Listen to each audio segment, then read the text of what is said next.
যুক্তরাষ্ট্র ও ইরানের মধ্যে চলমান উত্তেজনার কেন্দ্রে আবারও উঠে এসেছে পারমাণবিক ইস্যু।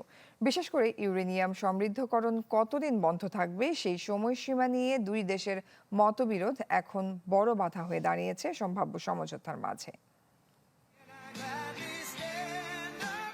যুক্তরাষ্ট্র চায় ইরান অন্তত ২০ বছরের জন্য ইউরেনিয়াম সমৃদ্ধকরণ বন্ধ রাখুক। অন্যদিকে তেহরান রাজি মাত্র ৫ বছরের জন্য। আর এই পার্থক্যই মূলত ভেঙে দিয়েছে সাম্প্রতিক ইসলামাবাদ বৈঠক।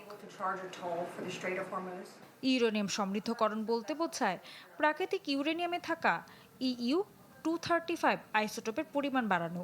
২০% নিচে থাকলে তা বিদ্যুৎ উৎপাদনে ব্যবহারযোগ্য, কিন্তু ৯০% ছাড়ালে তা পারমাণবিক অস্ত্র তৈরির উপযোগী হয়ে ওঠে। আন্তর্জাতিক পরমাণু শক্তি সংস্থার দেয়া তথ্য অনুযায়ী ইরানের কাছে বর্তমানে প্রায় ৪৪০ কেজি ৬০% সমৃদ্ধ ইউরেনিয়াম রয়েছে, যা দ্রুত অস্ত্রমান পর্যায়ে উন্নীত করা সম্ভব। দুর্দান্ত সব ফিচার নিয়ে এলো ক্যাপ্টেন ভিক্টর বাইক। এতে রয়েছে শক্তিশালী রিচার্জেবল ব্যাটারি, ব্লুটুথ এবং exciting music. Captain Victor bike, আনন্দে বাড়ুক শৈশব। এর আগে ২০১৫ সালে joint comprehensive plan of action চুক্তির অধীনে ইরান তার ইউরেনিয়াম সমৃদ্ধকরণ সীমিত রাখতে রাজি হয়েছিল, কিন্তু ২০১৮ সালে প্রেসিডেন্ট ডোনাল্ড ট্রাম্প সেই চুক্তি থেকে যুক্তরাষ্ট্রকে সরিয়ে নেয়। এরপর থেকেই উত্তেজনা নতুন মাত্রা পায়। এই সময়সীমা আসলে কৌশলগত দর কষাকষির অংশ। যুক্তরাষ্ট্র চায় দীর্ঘমেয়াদে ইরানের সক্ষমতা দুর্বল করতে, আর ইরান চায় যত কম ছাড় দিয়ে দ্রুত স্বাভাবিক অবস্থায় ফিরে যাওয়া যায়।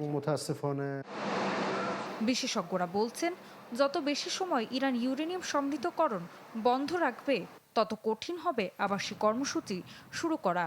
তাই এই মতবিরোধ শুধু পারমাণবিক আলোচনাই নয়, চলমান যুদ্ধবিরতি আলোচনাতেও বড় প্রভাব ফেলছে।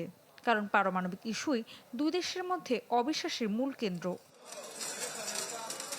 সব মিলে ইউরেনিয়াম সমৃদ্ধকরণে সময়সীমা নিয়ে এই টানাপোড়েনই এখন নির্ধারিত করছে যুক্তরাষ্ট্র ও ইরানের মধ্যে সমঝোতা হবে নাকি সংঘাত আরও দীর্ঘায়িত হবে।